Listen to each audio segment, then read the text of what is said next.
Vamos começar. Boa tarde a todos. A nossa sessão é sobre História e Arqueologia. O meu nome é Luís Filipe Barreto. Os oradores, acho que estão quase todos presentes, ou todos presentes.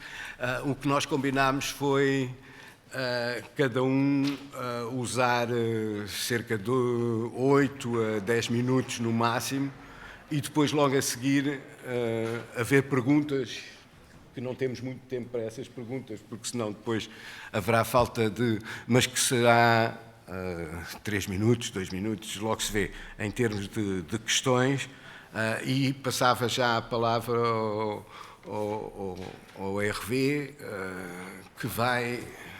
o Centro de Humanidades, Coimbra... Ok. E que vai apresentar uma comunicação nas ondas da revolução digital, justiça e censura inquisitoriais. Um ponto de situação, sim. Está bloqueado. Pronto, muito obrigado a todos e a vossa atenção, a vossa presença aqui. Obrigado aos 25 anos, não sei qual é a cor destes anos em termos de casamentos, da FCT. Pronto, sobretudo, eu sou investigador no CHAM, Centro de Humanidades, e... obrigado. E, portanto, vou apresentar dois projetos de que sou responsável, um a título individual e outro com meios mais importantes em termos humanos. Estamos a falar de ciência, portanto, estamos a falar de recursos. O primeiro desses projetos intitula-se, como estão a ler, A Relevância da Expurgação dos Livros. E passo, porque podem ver, trata-se de investigações que prolongam as que fiz nos campos da censura literária dos séculos XVI e XVII e da história bibliográfica do livro médico nos séculos XV a XVIII. Tem por objetivo um melhor conhecimento dos procedimentos censórios em uso nos livros impressos, em particular os que foram estabelecidos e regulamentados pela Inquisição Portuguesa a partir dos anos 1540. Um fator decisivo é que, na sua maioria, esses procedimentos, sem qualquer arbitrariedade, isso é um ponto crucial, obedeciam a instruções devidamente listadas em índices alfabéticos, chamados índices de livros proibidos. Melhor conhecimento, sim, graças à sistematização das abordagens, tipologização dos fenómenos que passei a qualificar de microcensórios. Tudo isto leva a realçar a atividade censória desenvolvida em volta da indexação e aplicação das medidas de censura dentro dos textos, das quais a rasura e o corte, termos técnicos, eram do melhor para o leitor, como se vê aqui no que resta de Uma Farsa de Gil Vicente, à vossa esquerda. Distinguem-se em análise de censura os níveis micro e macro, portanto. Debruço-me sobre o primeiro, configurando o campo dos estudos microcensórios, que pode ser estendido a outros períodos e contextos, daí a outra imagem que represente a última carta de um fuzilado em França. O facto de a metodologia e a análise microcensórias terem sido criadas aqui em Portugal, em nada implica uma limitação nas futuras investigações, bem pelo contrário. Os principais outputs providenciados pelos projetos visam a extensão geográfica e não só dos campos, assim como a internacionalização das tarefas. Isso será desenvolvido um bocadinho no terceiro ponto. Passo ao segundo projeto, a transcrição dos processos da Inquisição Portuguesa. As datas são importantes porque abrange, portanto, quase 3 séculos de documentação. O segundo projeto é exploratório. Se no primeiro era sobre as palavras que a Inquisição Portuguesa intervinha, aqui é sobre as pessoas.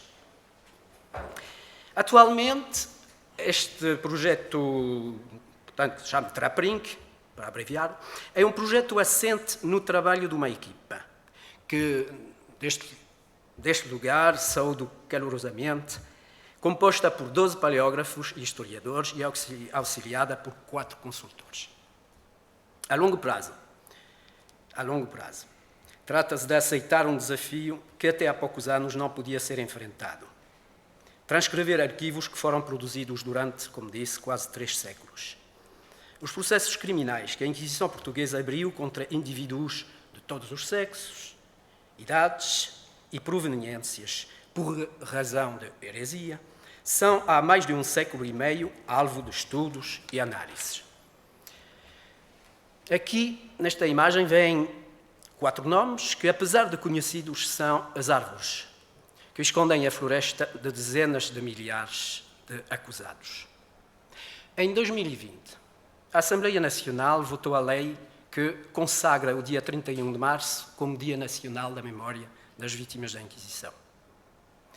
Portanto, estes arquivos constituem uma fonte primária de capital importância pela sua conservação, relativamente aos arquivos das outras Inquisições, da Espanha e Itália, e centralização no Arquivo Nacional da Torre do Tombo, como sabem, aqui em Lisboa. Avalia-se o total de páginas para transcrever entre 4 e 8 milhões. O projeto Traprinck situa-se a montante da transcrição integral dos processos, com esta quantidade, porque visa dar a base técnica que tornará realizável este vasto empreendimento, criando em 18 meses, projeto exploratório, um modelo de reconhecimento automático das letras, em inglês, Handwritten Text Recognition. Antes de passar ao último ponto, acrescento que as propostas de colaboração e participação são sempre as bem-vindas. Agora passo à dimensão mais técnica desses 2 projetos de humanidades digitais. Ambos aproveitam a tecnologia da HTR, Handwritten Text Recognition, reconhecimento automático de caráter, providenciada pela plataforma online Transcribus. Ambos estão decididamente inscritos no quadro das humanidades digitais, aqui entendidas como um conjunto de práticas intelectuais e técnicas que se instalaram no decorrer da Revolução Digital. Quanto ao projeto sobre a microcensura, de um lado, editar por via da HTR 2 impressos antigos, precisamente os índices de expurgação portugueses de 1581 e 1624, permitiu criar a INDAP, esta base de dados. A primeira da microcensura do antigo regime e que está a ser integrada no website Early Modern Indexes of Expurgation, com acesso livre, evidentemente. Através da INDAP Search, o botão esquerdo, a base de dados constituída por 26.000 registros está em acesso livre, sob a forma que mostrei antes, para já, sob essa forma, hoje vai passar a ter esta.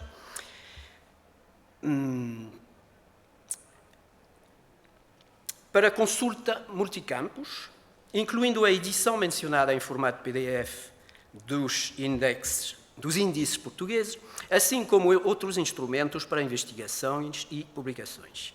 Em breve, portanto, estará disponível a INDAP Edit, botão direita, a entrada direita, isto é, a parte dedicada à inventariação pela análise microsensória, reservada principalmente aos investigadores, claro, e aos bibliotecários.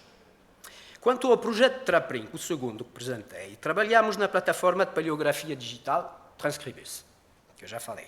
Transcrevemos na área apresentada a partir das imagens. Desculpa lá, as imagens não estão cá, tive que me autocensurar. Pronto, tive que limitar as apresentações. Pronto, o espaço de trabalho dos paleógrafos que é na dada plataforma. Portanto, transcrevemos as imagens digitalizadas para futuro treino de um modelo de reconhecimento automatizado, HTR. Está prevista a transcrição de 1 milhão de palavras nos próximos meses, desde fevereiro passado, para a criação de um modelo genérico porque abrange 3 séculos de mãos, diz na paleografia, são muitas mãos. Na primeira fase pós-exploratória,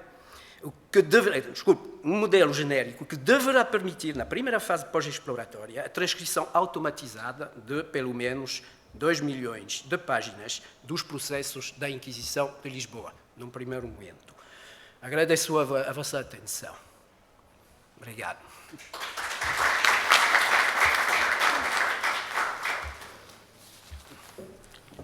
Muito obrigada. Questões?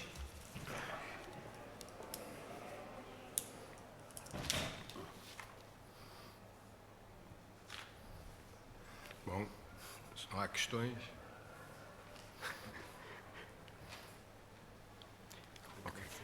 Passamos, se não há questões, passamos ao próximo orador, o colega Rogério Sousa,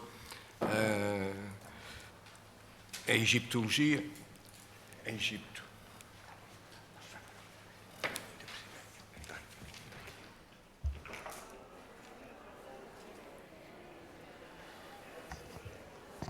Muito bem, muito obrigado. Obrigado pela vossa presença. Eu venho-vos falar de um projeto que coordeno já há cerca de 10 anos. Ele está sediado no Centro de História da Faculdade de Letras da Universidade de Lisboa e, enfim, ele enquadra-se num tipo de trabalho que infelizmente ainda não é muito comum, que tem a ver com a tentativa de reconstituir achados arqueológicos dispersos, que no caso da arqueologia egípcia são extremamente frequentes e constituem grande parte do espólio que nós conhecemos nos museus com grandes coleções egiptológicas. Continua-se ainda a valorizar ainda muito o trabalho arqueológico de campo, devido às potencialidades óbvias da arqueologia egípcia. No entanto, ao longo dos 2 séculos de egiptologia que já temos envolvidos, acumularam-se e continuam-se a acumular achados nos museus que se apresentam muito pouco estudados e sem qualquer relação com o contexto original. E exatamente este túmulo, este achado, que é o foco do meu projeto, é o Gate of the Priests, em inglês, o túmulo dos sacerdotes de Amon, em português, é nem mais nem menos do que o maior túmulo achado intacto no Egito. E nem esta consciência existia quando comecei a fazer este trabalho há 10 anos atrás. Portanto, esta situação gera uma séria distorção na forma dos achados serem percepcionados, de tal forma que uma coisa tão importante como esta passou despercebida durante 125 anos. Este achado teve lugar em 1891, foi feito por 2 arqueólogos franceses, ali na imagem, Eugène Grébeau e Georges Darrecy, e o túmulo em questão encontra-se, enfim, naquela circunferência assinalada. É um poço situado nas imediações do templo de Hatshepsut, provavelmente alguns de vós conhecem bem, é muito cenográfico, e de facto, para grande surpresa dos escavadores, encontraram-se, não um túmulo normalmente no Egito é uma unidade familiar, não se encontrou 2 ou 3 ataúdes correspondentes a uma família, mas sim 153 indivíduos sepultados nas galerias do túmulo. Como disse, foi o maior túmulo encontrado intacto. Portanto, ao contrário daquilo que é habitual, os enterramentos não se encontravam inviolados, estavam absolutamente intactos. Cada um dos 153 enterramentos, era constituído por, em média, 2 ataúdes encaixados uns nos outros e uma grande variedade de objetos que se guardavam dentro deles. Portanto, uma riqueza, um espólio imenso, que nos fala sobre uma comunidade de homens e mulheres que viveu no século X a.C. A difícil situação política que se vivia no Egito no final do século XIX levou a que a equipa de arqueólogos tivesse apenas 11 dias para proceder à evacuação de todas as antiguidades. E isto originou, em acumulação com enfim, a inexistência praticamente de métodos científicos de registro como hoje temos, isto levou a que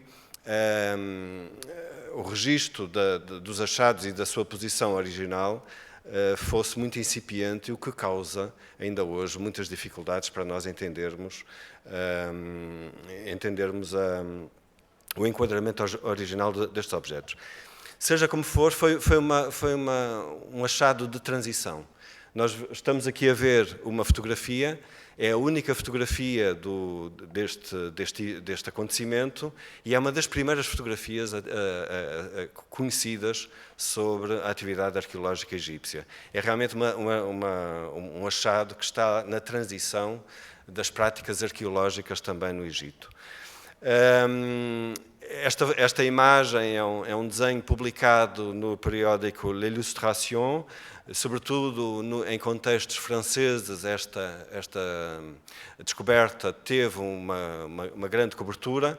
É, tanto quanto eu sei, a primeira descoberta arqueológica a ser alvo de uma atenção mediática, o que a partir daí vai continuar a crescer até chegarmos ao fenómeno da descoberta do túmulo de Tutankhamon. E, enfim, como podem imaginar, 11 dias para extrair milhares de objetos dentro das galerias do túmulo dos sacerdotes de Amon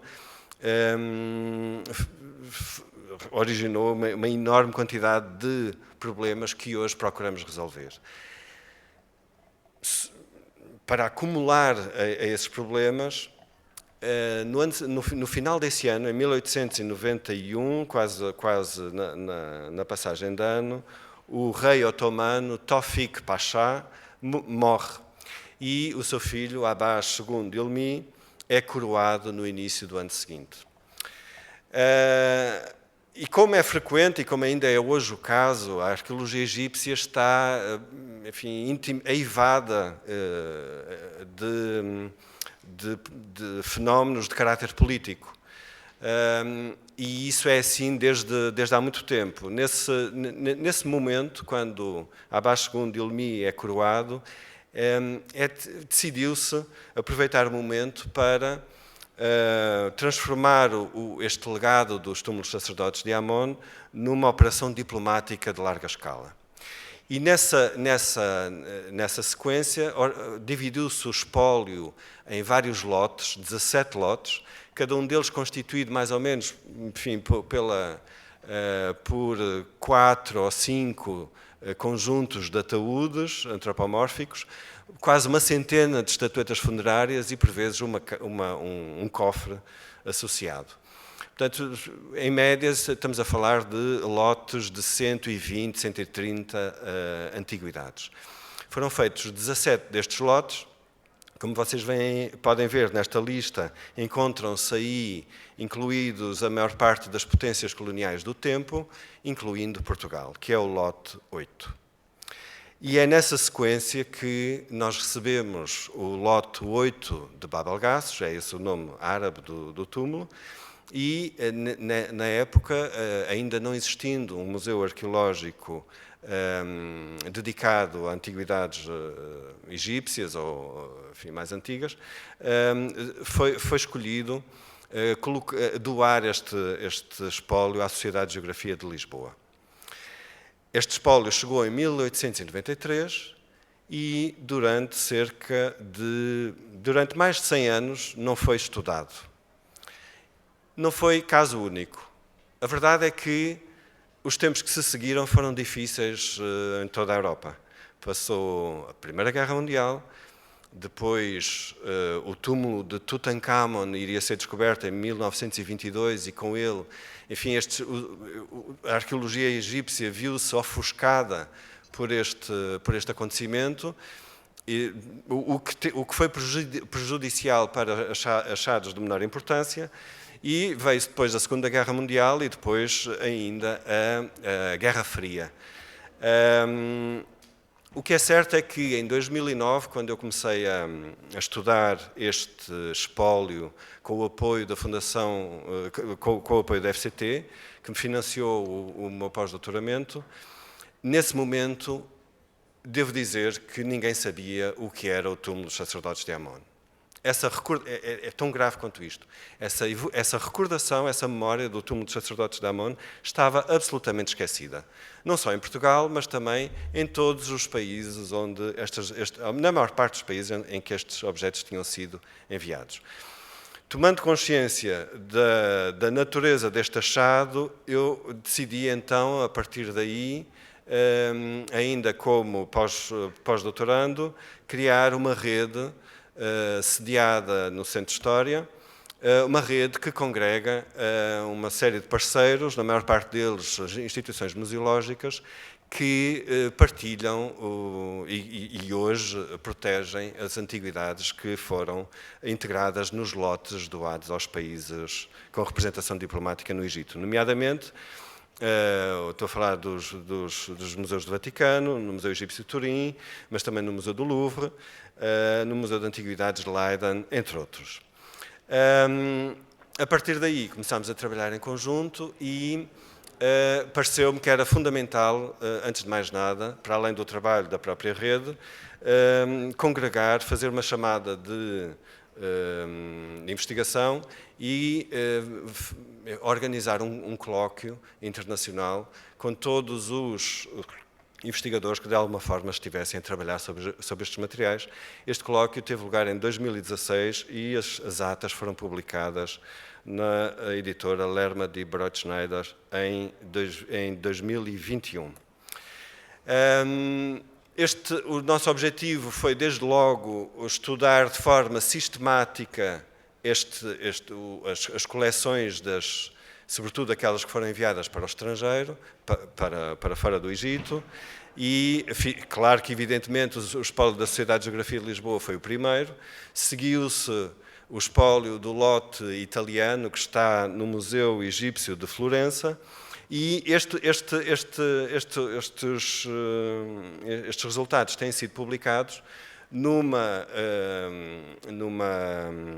série que eu coordeno na editora Brill.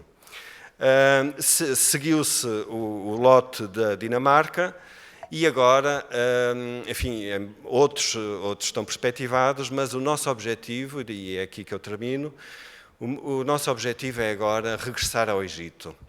O Egito, apesar de ter enviado para o exterior uma grande parte dessa coleção, preservou a parte mais importante. Até agora essa questão não me tinha preocupado, porque ela estava concentrada no Museu Egípcio do Cairo, que vocês podem ver aqui, mas a partir de 2010, de forma muito mais premente, a partir de 2016, começaram a ser criados novos museus por todo o Egito. E isso pode parecer bom, mas para o caso que nos ocupa é muito preocupante, porque esse espólio que continuava mantido num único local começou a ser novamente disperso, o que vai aumentar novamente o grau de dificuldade envolvido nestas pesquisas. E pronto, é isto que eu vos queria, é este ponto da situação que eu queria partilhar convosco. Não é um projeto com uma data, com um deadline, é um projeto que também é um bocadinho o projeto da minha vida e, portanto, com ou sem enquadramentos formais, ele vai-se sempre desenvolvendo e espero eu cada vez mais com esse tipo de enquadramento. Muito obrigado.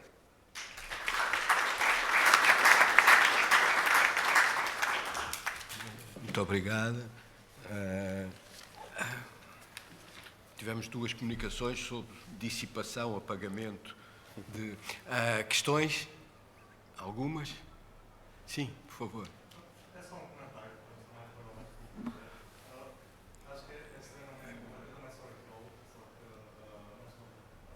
só que leva ao visigodos.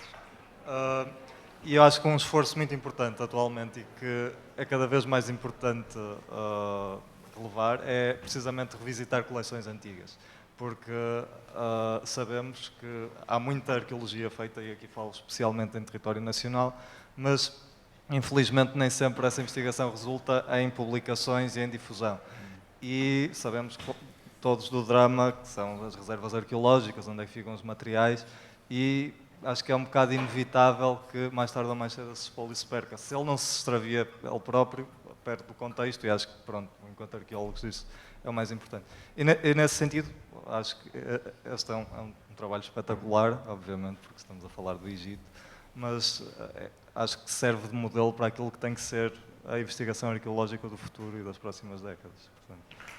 Muito obrigado. Já agora, e agradeço esse comentário, e de facto um dos aspectos que orienta o nosso trabalho é uma perspectiva que hoje nós podemos ter e que antes não era mais difícil. É que hoje a dispersão dos objetos por muitos países no mundo já não é uma dificuldade intransponível.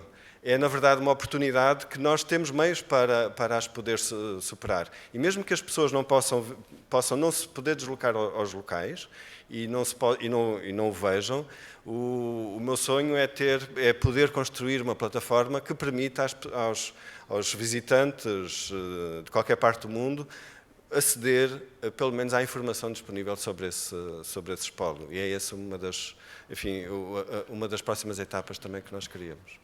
Obrigado.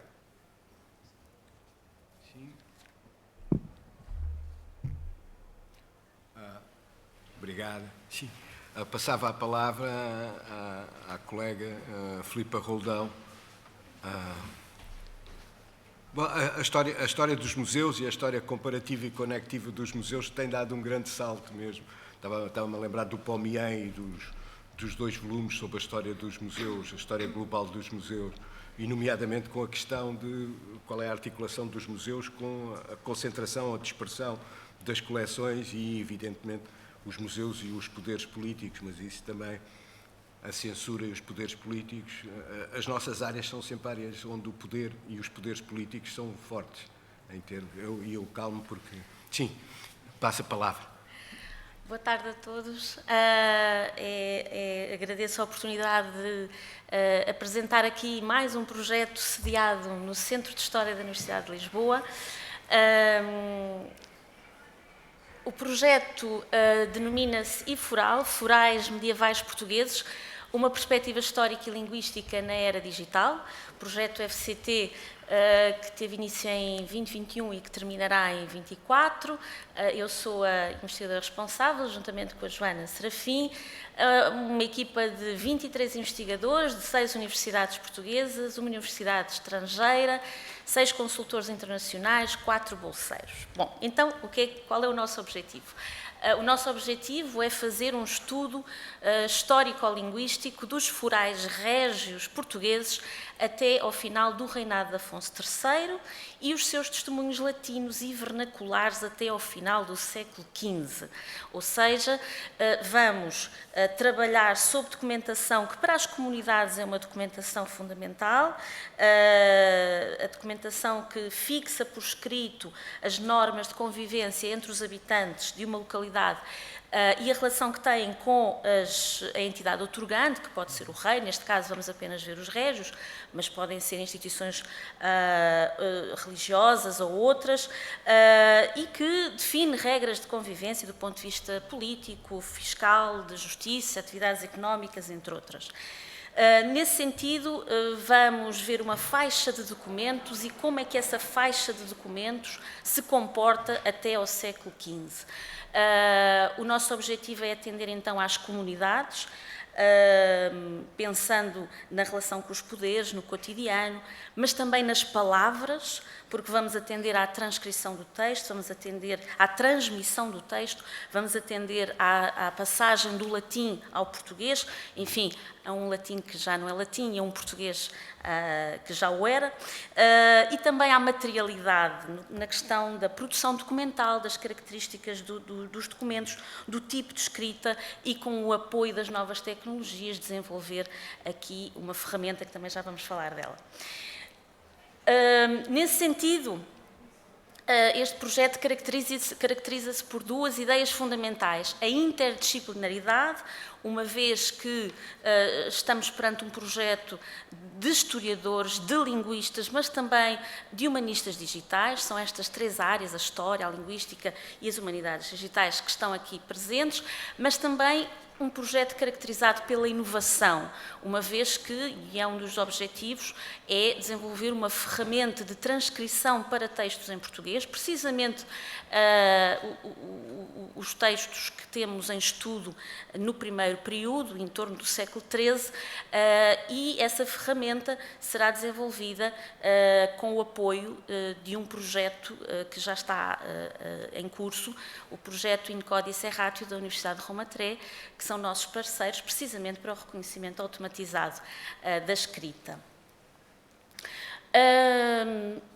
Nesse sentido, nós temos por objetivo, ou aquilo que podemos dizer como outputs, três aspectos fundamentais. A edição crítica eletrónica destes textos, permitindo assim uma apresentação do texto transcrito, da imagem, de uma forma que permite verificar todos os testemunhos que conseguimos compilar do mesmo foral. Estamos então a falar dos séculos XIII a XV, sensivelmente. Vamos desenvolver um glossário de léxico latino e vernacular, que pretende ser relacional e que permitirá ao leitor acompanhar o significado da palavra ao tempo e atualmente, e então a ferramenta de transcrição automatizada que permitirá de alguma forma aplicar, e o nosso objetivo é que essa ferramenta permita depois, naturalmente, acompanhar outros textos, permitir transcrever outros textos. Nós estamos aqui a falar de um número de cerca de 300 a 400 testemunhos e, portanto, é um corpus que permite esse teste para depois passar para outros documentos da mesma época e preferencialmente tentaremos que a ferramenta também se adapte a outras escritas, mas isso é um processo que teremos que desenvolver através dos nossos parceiros da Universidade de Aveiro, que são os colegas que estão a trabalhar nesta ferramenta. Finalmente, o desafio de trabalhar estes forais não é apenas um desafio científico, com estas características de que vos acabei de falar, mas é também um desafio societal. Estão aqui dois exemplos, dois cartazes, um até bastante recente, de 2022, de comemoração das datas do Foral da Terra, algo que é muito comum em algumas das nossas localidades, no fundo, mobilizando as comunidades, os poderes públicos, os agentes educativos, os agentes culturais e também o turismo. E, na verdade, quando pensámos este projeto, pensámos também na sua pertinência societal, naquilo que ainda as comunidades querem saber sobre o documento, para além da festa, para além das atividades que se desenvolvem em torno da efeméride. E é nesse sentido que este projeto visa também chegar junto dessas comunidades, das escolas, das câmaras municipais, dos museus, das bibliotecas, promovendo uma leitura correta, uma leitura científica do foral, promovendo uma relação com esse documento para que haja uma resposta àquilo que é também uma curiosidade e um interesse ainda hoje das comunidades, naturalmente um interesse que tem também essa dimensão política. E era isto que vos queria dizer hoje. Obrigada.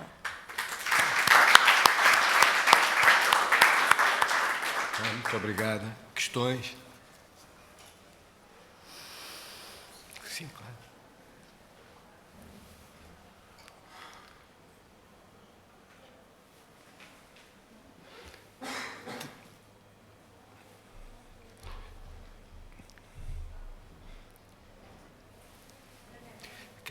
Não? Pronto. Sem saber se eu posso fazer perguntas. Claro que sim. Sim. Filipe, obrigado. Eu sei que lhe fizeram provavelmente esta pergunta muitas vezes, mas eu vou fazê-la outra vez porque estou mesmo curioso. Qual é que é o objetivo nesta transcrição automática de documentos medievais? Portanto, eu acho que vocês não estão a apontar, não estão à espera que haja um software ainda, mas eu gostava muito que houvesse. Mas acho que vocês não estão à espera ainda que haja um software que consiga transcrever um documento medieval de maneira, vamos dizer, 100% certa. Só para, eu também faço parte de outro projeto que não me traz aqui hoje, sobre rituais públicos, trabalhamos só com impressos e achámos inicialmente que ia haver, que o OCR estava fantástico e tudo mais. A taxa de sucesso com impressos estará nos 60%, o que depois nos cria muitos desafios, porque nós queríamos trabalhar com vocabulário, identificar classes de subalternas e etc. E depois aquilo, na verdade, agora estamos a tentar encontrar soluções. E, portanto, era perguntar-te, como eu não conheço os estudos medievais, ainda gosto muito da época, qual é que é realmente o objetivo, enfim, como é que está a coisa desse ponto de vista? E depois, se pudeste desenvolver um bocadinho melhor a questão do impacto social, tu disseste, de facto, os forais têm esta característica de serem muito importantes para as terras. Eu gosto muito de história local. Eu gostava de saber um bocadinho mais sobre como é que o vosso projeto procura fazer esta articulação com o concreto e como é que esta transição digital depois se vai ter impactos nestas comemorações, ou como é que vocês ambicionam que ela possa ter? Obrigado. Obrigada. Bom, a questão dos softwares de transcrição automatizada, existem vários. Aliás, eu estive aqui com o colega há poucas semanas em Évora e falámos bastante dessas questões. O nosso objetivo é que, e com a parceria que temos com o projeto Incódice Ratio, eles, na verdade, estão a desenvolver uma ferramenta para alguns documentos que analisaram do Arquivo Secreto do Vaticano e fizeram uma ferramenta que nos apresentaram e que nos pareceu interessante para os nossos, porque era próxima da nossa cronologia, e o nosso objetivo é que essa ferramenta consiga ter uma percentagem acima de 90% de resolução, não é? Que esse penso que é o objetivo principal. Naturalmente, que qualquer ferramenta de transcrição automatizada não substitui o paleógrafo. Aliás, também falámos disso, sobre como é que aqui a máquina e o homem vão, qual é o lugar que cada um vai tomar. Na verdade, a máquina tenta facilitar, mas a máquina tem de ser alimentada e, portanto, o papel do paleógrafo sai até reforçado desta situação, porque é necessário alimentar a máquina e o nosso objetivo é conseguir, para uma faixa documental muito precisa, onde há alguma estabilidade do desenho da letra, o que é importante, onde há alguma estabilidade de certos aspectos em que é difícil a máquina ler, como as abreviaturas, os nexos, as ligações, e, portanto, nós vamos apostar numa faixa documental mais estável desse ponto de vista, precisamente para encontrar ali um modelo mais fiável. E posso avançar que nós estamos a pensar em documentação de chancelaria, que depois vai ter impacto em determinados livros, que terá impacto nos restantes livros do mesmo reinado. Portanto, a ideia é apostar numa faixa documental mais estável do ponto de vista do desenho para obter melhores resultados. Começar por aí, no fundo, não é? Em relação à segunda questão, o nosso objetivo é que esta edição crítica eletrónica, que pode ter uma interface mais amigável para o utilizador, esteja disponível em circuitos educativos, culturais e políticos a nível local. E que, portanto, as comunidades, quando vão ao museu da cidade ou quando vão à biblioteca pública ou os alunos da escola possam aceder a um texto que foi verificado por paleógrafos, que foi verificado por linguistas e terem um texto mais próximo daquilo que seria a dimensão escrita da época. É esse o nosso objetivo. Do ponto de vista das comemorações, não temos ambição nenhuma, tudo faz parte, tudo tem lugar, não é? Mas apenas que essa dimensão do texto e da fonte, esse regresso à fonte, se faça de uma forma mais científica, procurando até, enfim, ultrapassar algumas edições mais locais que introduzem algum erro e que potenciam realmente poderão levar a um entendimento que não é tão correto do texto. E, portanto, é dar um texto limpo, um texto com um glossário, e, portanto, nesse sentido, é algo pedagógico que queremos fazer mais do que, acima de tudo, nesta vertente do desafio societal.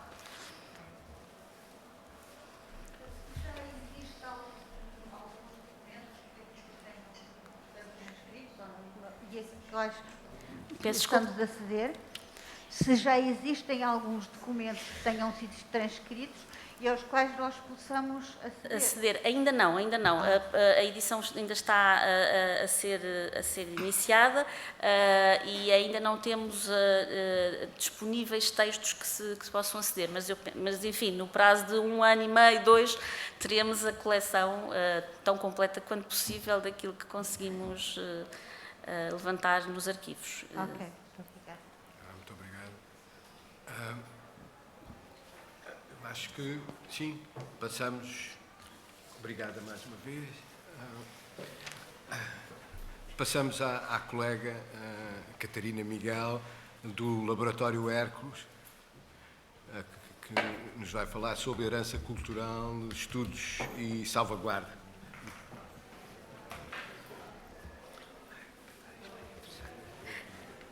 Isto acaba por ser tudo muito sintéticozinho, mas é o que é.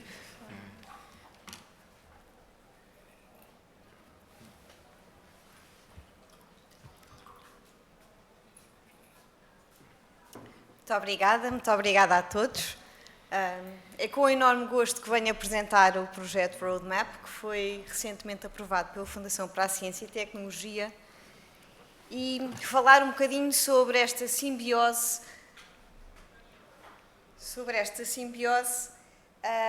da infraestrutura móvel do Laboratório Hércules para o estudo da obra de António de Holanda. Eu julgo que já vão resolver o problema aí atrás, certo?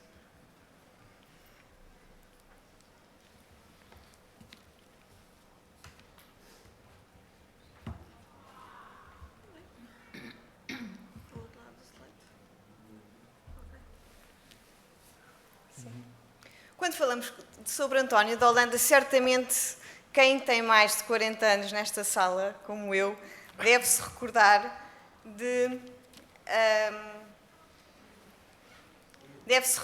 da imagem que apareceu há pouco no ecrã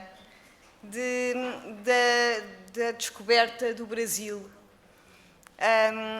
com os índios a carregarem lenha. E foi este o sonho que esteve por trás de criar este projeto.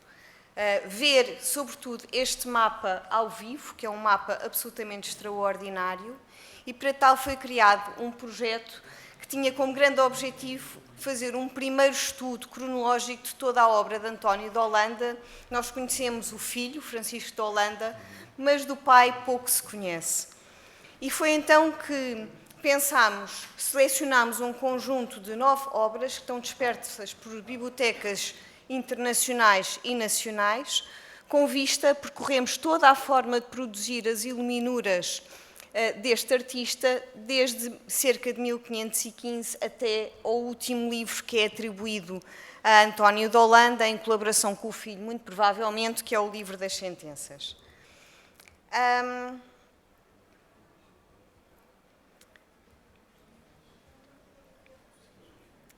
Quando falamos destas obras, para além do livro que atrás já descrevi, consegue perceber o que faço? Falamos deste mapa, do Atlas Miller, que muitos certamente conhecem aqui, e que é talvez a primeira grande ferramenta diplomática portuguesa, que foi produzido a pedido do rei Dom Manuel e que teve como grande objetivo dissuadir Fernão de Magalhães de proceder à sua ideia de fazer a navegação ao contrário e descobrir o continente americano. Como podem ver, o Oceano Pacífico está representado como um grande lago, erroneamente, porque os portugueses já sabiam como é que estavam disposicionados os continentes, mas esta foi uma oferta do rei Dom Manuel a Carlos V para tentar dissuadi-lo desta transnavegação. Falamos também do livro da genealogia dos reis, que está na British Library, que nós vamos estudar, e da crónica del rei Dom Afonso Henriques, que está no Museu dos Condes Castro Guimarães. Qual o grande objetivo do projeto? Nós temos um grande objetivo, que é, sem dúvida, conhecer esta forma de produzir estas iluminuras ao longo de todo este período cronológico, quer do ponto de vista da história da arte, quer do ponto de vista da iconografia, mas sobretudo do ponto de vista da materialidade. Nós somos químicos e queremos perceber se houve alguma evolução da forma de produzir as tintas que sejam características de António de Holanda, de tal modo que nós queremos produzir uma ferramenta em que, introduzindo dados, quer vindo da história da arte, quer vindos da parte das ciências dos materiais, nós possamos compreender melhor como é que a obra era feita, possamos disponibilizar esta ferramenta a outras bibliotecas de forma a validar a obra do artista. E depois, um outro grande pilar, que é aquele que, se calhar, que nos desafia mais à nossa responsabilidade social, que é, sem dúvida, as ações de disseminação, quer com workshops, quer com conferências temáticas, quer com a produção de conteúdos de realidade imersiva, para nós podermos ajudar as novas gerações a terem maior consciência do património que vão herdar e que vão ser eles os agentes de salvaguarda deste património. Para tal, nós fazemos uso, e a tal simbiose que eu queria referir no início desta comunicação, da infraestrutura móvel do Laboratório Hércules, da Universidade de Évora, que está apetrechado com equipamentos do mais recente possível e que nos permite, de uma forma não invasiva, podermos analisar in situ as obras de arte.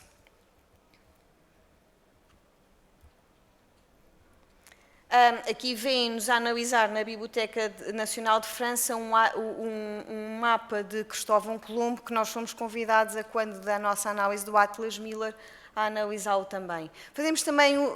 Recorremos também à infraestrutura nacional do estudo do património, que o Laboratório Hércules é coordenador, e de uma equipa de investigadores que entrega ao projeto de 3 universidades distintas, desde bioquímicos, químicos, historiadores, especialistas em redes neurais, historiadores da área da cartografia, da área da heráldica, para percebermos toda esta obra como funciona. Então, passados 6 meses, o que é que nós já podemos apresentar do projeto?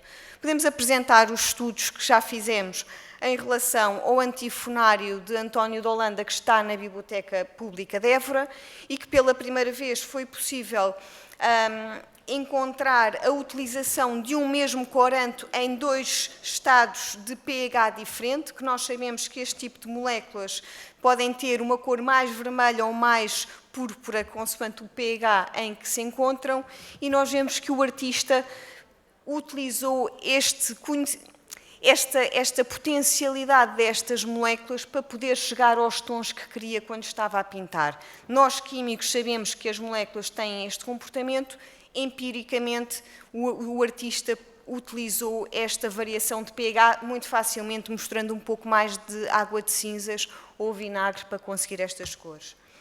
Depois, na nossa missão, recentemente, à Biblioteca Nacional de França, com o Atlas Miller, começámos já a definir a paleta de cores que o artista seguiu. Vem aqui a distribuição dos elementos químicos, onde vem a presença do ouro, do cobre, do ferro, e aqui começamos a montar um puzzle de como é que foram produzidas estas obras. Temos em curso, na parte de formação académica avançada, uma tese de mestrado de uma aluna do projeto de mestrado Archmat, do Alejandra Pérez, que recentemente tivemos no Museu dos Condes de Castro Guimarães a analisar esta obra. O Archmat é um programa de Erasmus Plus coordenado pela Universidade de Évora, que também tem em colaboração com a Sapienza e de Salónica. Os alunos fazem uma parte do mestrado em Évora, outra em Sapienza, outra em Salónica, e o quarto semestre escolhem uma das 3 universidades para fazer a sua tese de mestrado. Está agora também em curso, que já iniciou uma tese de doutoramento para estudo da origem dos pergaminhos com bioassinaturas de Maria João Penetra, e estamos já também a levar a cabo os workshops temáticos com alunos, com um enquadramento sempre histórico da história da arte e das ciências dos materiais, para poderem reproduzir de forma o mais fidedigna possível alguns detalhes das iluminuras. Participámos no programa de 90 Segundos de Ciência e recentemente, em fevereiro, saiu a reportagem da nossa missão à Biblioteca Nacional de França, que vamos ter agora uma próxima para analisar mais manuscritos. Muito obrigada pela vossa atenção. Pedindo desculpa por estes cortes.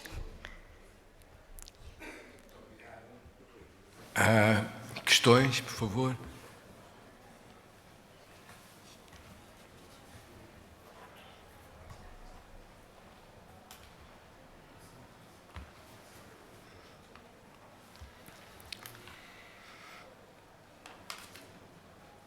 Foi mais uma comunicação fascinante de quanto pode fazer a interdisciplinaridade e, neste caso, em termos de mostrar como é que o visível tem uma data de invisíveis. Sim. Para nós podermos ver melhor. Ninguém?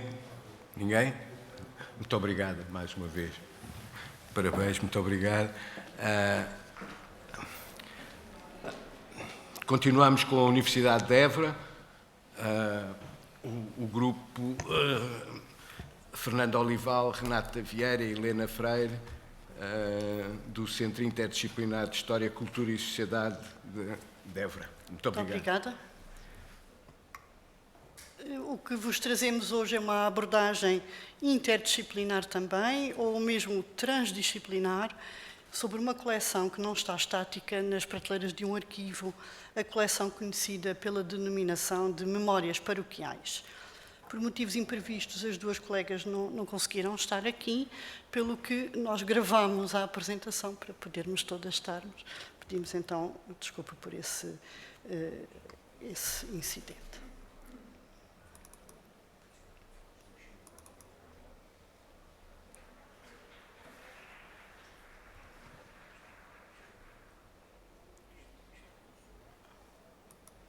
Três, dois, um. Boa tarde.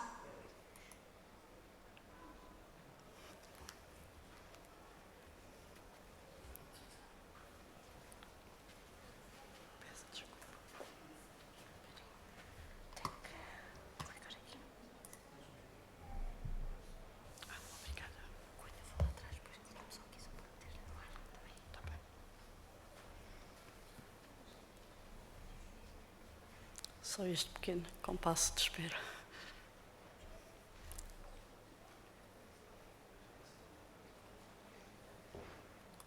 Três, dois, um.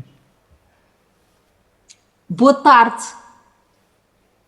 Com esta apresentação, nós temos essencialmente 3 objetivos, além dos 2 que aqui estão consignados, pois na realidade nós também queremos demonstrar o potencial interdisciplinar dos dados resultantes das memórias paroquiais. Com efeito, esta coleção, que hoje designamos como Memórias Paroquiais, aparece em 1758, quando um inquérito impresso é enviado aos párocos de todo o país a pedir o favor de responderem a 60 tópicos sobre vários aspectos ali consignados.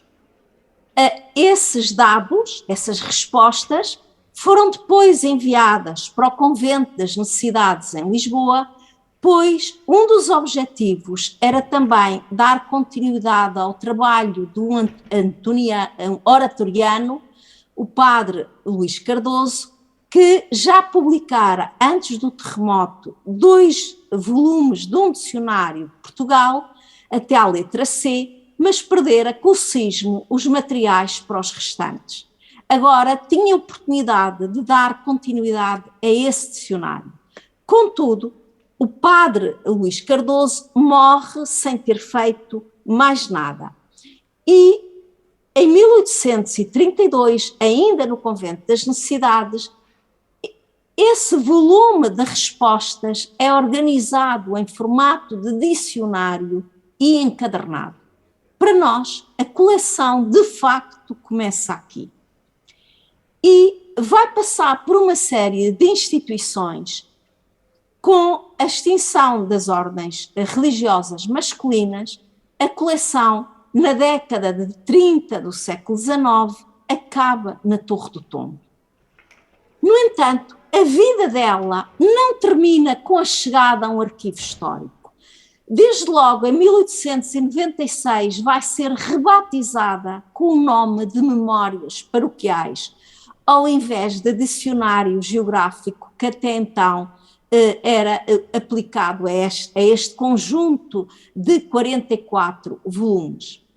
No século XIX, publicaram-se sobretudo extratos, e só a partir de 1937 se começam a publicar unidades maiores, freguesias, concelhos. Mas um grande ponto de viragem irá ocorrer no início do século XXI, quando na Torre do Tombo é feita uma primeira transferência de suporte para o microfilme e depois os manuscritos são digitalizados a partir do microfilme. Isto vai dar aso ao aparecimento de uma série de projetos de publicação de unidades maiores como distritos e até um projeto para a publicação integral. Um desses projetos tem origem no Cideus, que desde o início, ao invés dos projetos anteriores, apostou sempre em publicar transcrições em suporte digital. E publicou as memórias do Alentejo e temos prontas as do Algarve. A ideia é publicar com licenças Creative Commons .40 todo o sul do país e não apenas o Alentejo. E nos anos mais recentes apostamos noutra coisa, na anotação e na conversão desta coleção em dados. Na realidade, houve vários construtores desta coleção. A sua vida não parou com a chegada à Torre do Tombo. Todos nós, todos estes intervenientes, têm recriado a coleção. Um desses projetos tem a ver com a variação ortográfica. Ela, como podemos ver neste pequeno extrato, ela é expressiva. A maior parte das palavras é escrita de maneira diferente face à norma ortográfica em vigor no século XXI. O que fizemos, uma pequena experiência de anotação manual, em que para cada palavra do século XVIII é feita uma correspondência com a palavra modernizada, com a ortografia em vigor. Foi gerado um conjunto de textos deste riquíssimo conjunto textual, escrito por párocos de diferentes idades, com diferentes origens e com diferentes também normas ortográficas, uma vez que não havia um standard para a altura. Assim, estudar a variação vai permitir modernizar automaticamente o texto para que ele possa ser depois processado com maior precisão.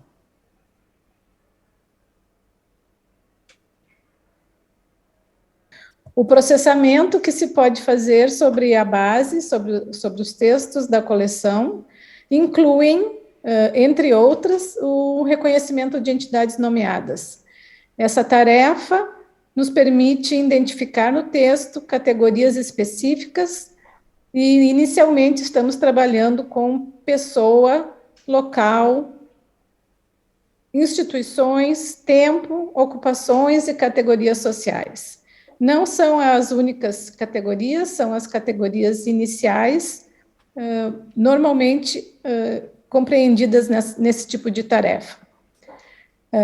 Para essa extração, se passa por um processo de anotação manual, que constitui um conjunto de exemplos que o algoritmo de aprendizado, envolvendo inteligência artificial, estuda e analisa e cria um modelo que é capaz, então, de anotar automaticamente posteriores exemplos.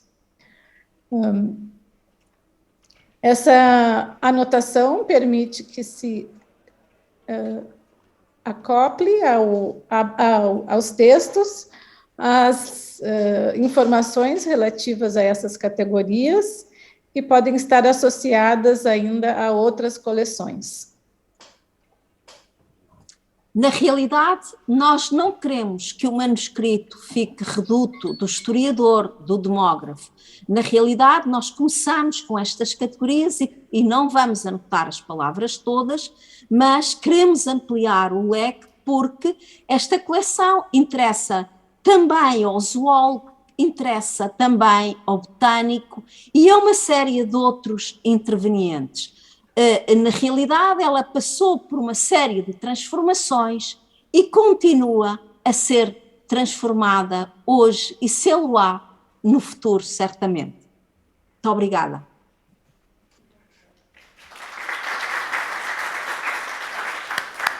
Muito obrigada. Questões?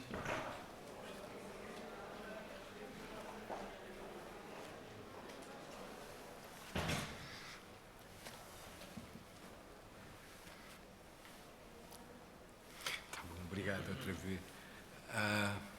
David? Sim. Scarso? Sim. Passo a palavra agora ao colega David Scarso, do Centro Interuniversitário de História das Ciências e da Tecnologia.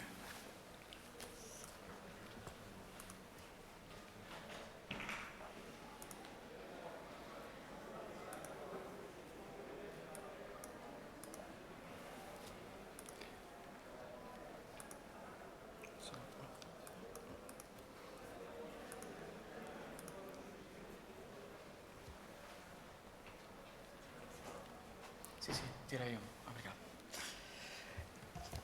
Boa tarde, obrigado a todas e todos. O meu nome é David Scarso e sou investigador no Centro Interuniversitário de História da Ciências da Tecnologia, que é um centro que reúne investigadores de duas faculdades, investigadores então em História das Ciências e História da Tecnologia, em geral, digamos assim, naquilo que os anglo-saxônicos chamam Estudos de Ciência e Tecnologia, SES, Science and Technology Studies, da Faculdade de Ciências da Universidade de Lisboa e da Faculdade de Ciência e Tecnologia da Universidade Nova de Lisboa, portanto, do campus da cidade universitária e do campus da Caparica. O SIUCT, que é a forma como nós, para fazer breve, chamamos o nosso centro, tem estado envolvido, como digo, reúne investigadores em História da Ciência e Tecnologia que vão desde o período da primeira modernidade até a época contemporânea, e esteve envolvido desde 2013, portanto lá vão mais ou menos 10 anos, num grande programa, um projeto, uma iniciativa chamada precisamente o Anthropocene Curriculum, dinamizada principalmente pelo Instituto Max Planck de História da Ciência e a Haus der Kultur und der Welt, de que vem aqui o edifício em Berlim. Desde 2013, alguns investigadores do nosso centro estiveram envolvidos mesmo na concepção e nos primeiros passos dessa iniciativa,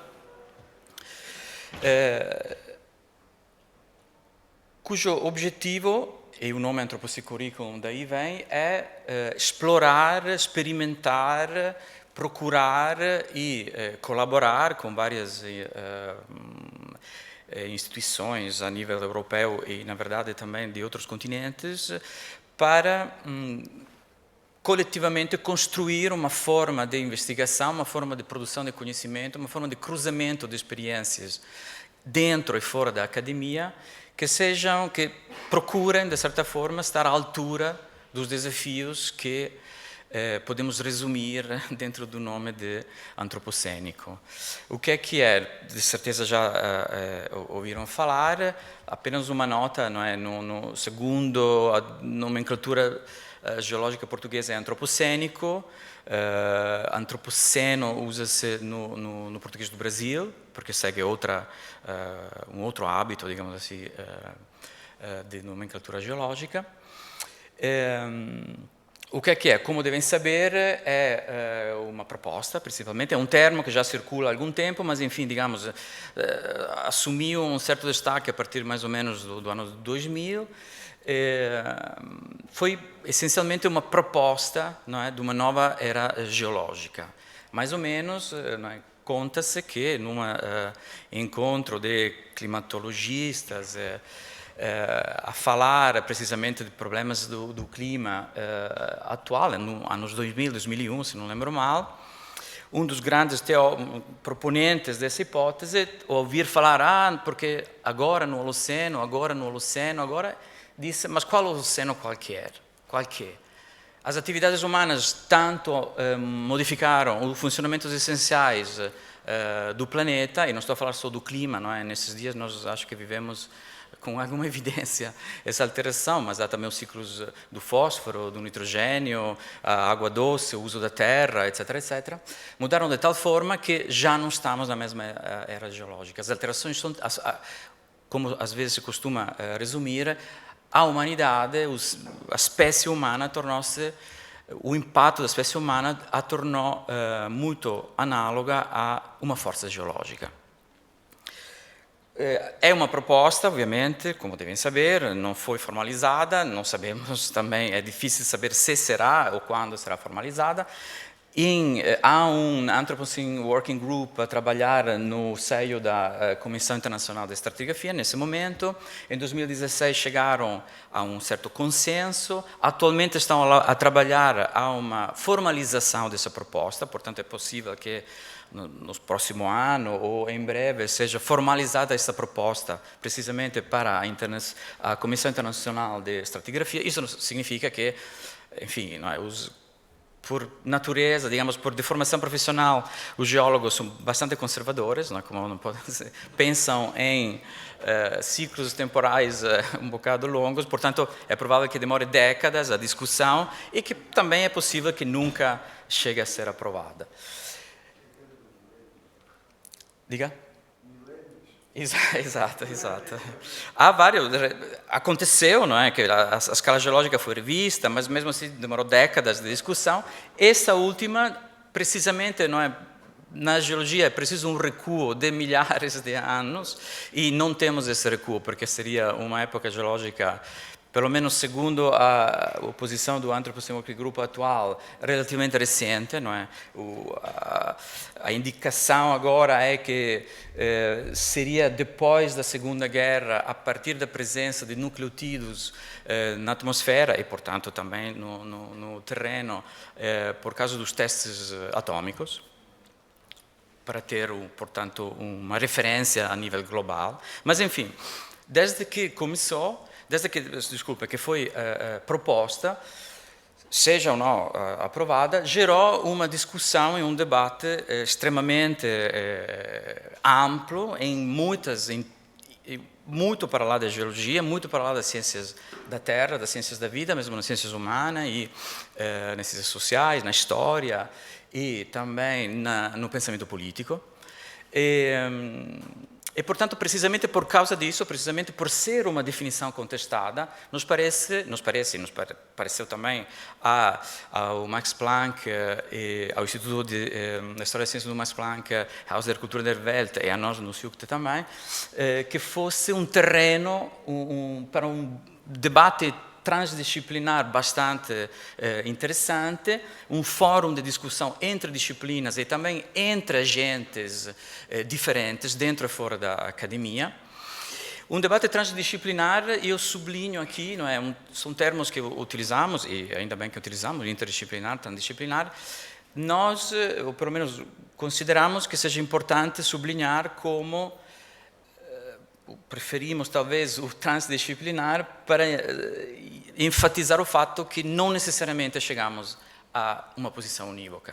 Muitas vezes as disciplinas diferentes têm abordagens diferentes, mesmo os sujeitos de produção de conhecimento diferentes têm abordagens diferentes, e o debate, a discussão e, por que não, o conflito é um elemento saudável que não deve ser posto de lado para abrir as possibilidades que temos à nossa frente. Portanto, o antropocênico como lugar, como fórum de discussão, desde 2013 até hoje, várias iniciativas foram realizadas. Na primeira fotografia em alto, à vossa esquerda, é, portanto, o segundo Anthropocene Campus. A ideia era realizar uma semana, iniciativas de experimentação, de produção de conhecimento coletivo, com uma centena de participantes de vários sítios na Europa e não só, e com formações diferentes, com backgrounds diferentes, a trabalhar sobre temas ligados ao antropocênico. Essa foi em Berlim, numa edição chamada The Technosphere. Houve outra edição em Filadélfia, em 2018. Essa era uma visita de caiaque a uma das maiores refinarias dos Estados Unidos, num território que só podia ser aproximado com essa proximidade, enfim, de caiaque, precisamente, com um grupo local que trabalha na monitorização da qualidade do ar e da água. E, por fim, em 2020, o CIUCT organizou, na Kulturgest, uma edição, digamos assim, aqui em Lisboa, dessas forma de campus, em janeiro de 2020. Vem à esquerda uma visita à barragem do Alqueva, e à direita a intervenção de um coletivo de artistas, o coletivo Guarda-Rios, que realiza visitas guiadas e histórias ligadas a objetos encontrados em Portugal, em particular nos rios portugueses, e à procura de histórias e de formas de viver e habitar os rios. Hoje, em que ponto estamos? Em 2021, em junho de 2021, abrimos uma nova fase com a criação do Observatório do Antropocênico, em colaboração com o Museu Foscoa, também parte do Circuito Ciência Viva, e também com financiamento da FCT, e, portanto, o Ministério da Educação, da Cultura, da Ciência. Houve uma iniciativa com vários investigadores, ativistas e representantes de associações locais em Foscoa, e abriu-se essa nova fase. É uma fase em que procuramos, nós somos parceiros, obviamente, com outras entidades, mas procuramos estimular, portanto, o debate sobre temas ligados ao impacto dos seres humanos nas suas diferentes formas no território, também com ciclos de iniciativas locais, também com bolsas de investigação anuais, portanto, quem estiver interessado ou que conheça pessoas que possam estar interessadas, entre em contato conosco. A fotografia embaixo é mais uma intervenção à esquerda do coletivo Guarda-Rios, que construiu uma jangada com materiais recuperados localmente, e aqui navega precisamente no Coa, e quis chamar essa iniciativa "É mais fácil imaginar o apocalipse", não é? Que achei uma intervenção particularmente interessante, e as gravuras do COA, com o coordenador da seção arqueológica do museu, que mostra como, não é, o Museu da Foscoa é um sítio particularmente interessante, nos parece, para receber esse tipo de iniciativa por testemunhar uma presença humana que lá vai há mais de 20.000 anos, não é? Deixo então uma sugestão para um passeio de fim de semana antropocênico, para quem quiser. Não é necessário ir muito longe, não é? Sabemos também que em Lisboa também há terrenos na Expo, no Barreiro, terrenos contaminados com metais pesados interessantíssimos, mas enfim, para um fim de semana talvez seja mais indicado, não é? As antigas minas de São Domingos, em Mértola, que talvez conheçam, como sabem, que foi objeto também de uma intervenção de musealização recentemente, uma tentativa de aproveitamento turístico de um local profundamente contaminado com matérias tóxicas, enfim, e ali podem ver praticamente lado a lado, não é? A Praia da Albufeira da Tapada Grande, um local turístico muito bonito, onde é possível tomar banho. É uma pequena praia na Albufeira que precisamente servia até os anos 60 as minas de São Domingos, e não muito longe a Lagoa de Águas Ácidas, na cratera da mina de São Domingos, onde até uma década ou duas atrás a população local ia tomar banho também para acreditar que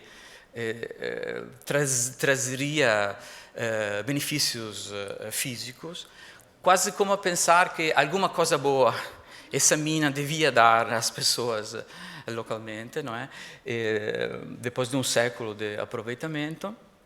Mas, enfim, achamos que são exemplos como este, sobretudo hoje, numa época, não é, de febre do lítio, que reacende, portanto, uma grande corrida à extração minéria em Portugal, com interesses econômicos e políticos extremamente poderosos.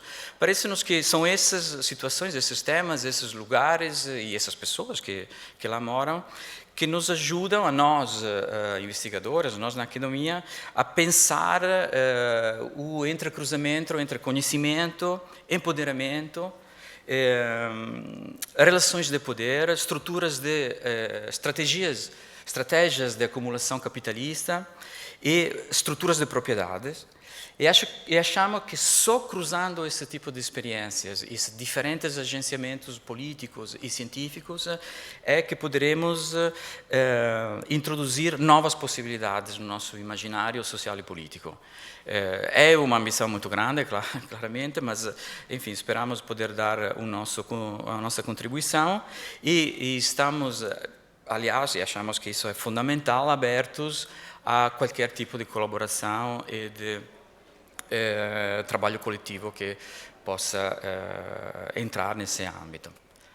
E é tudo. Obrigado e boa tarde.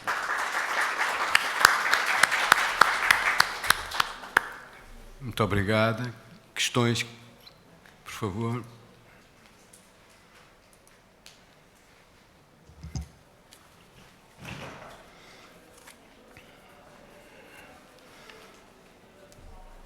Sim, claro. Faz favor.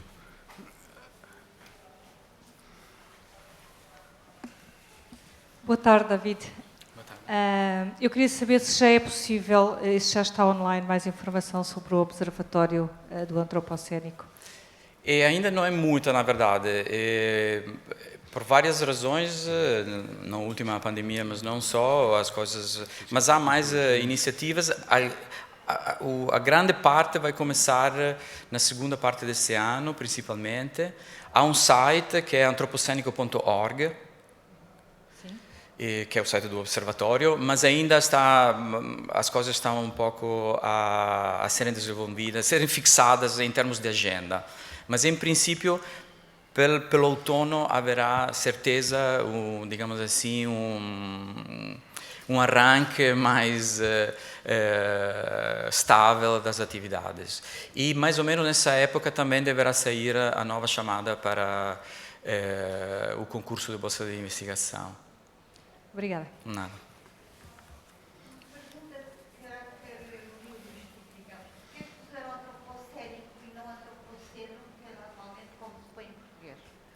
Não, então, a questão, eu fiz uma pequena nota inicial, não há propriamente... Diga?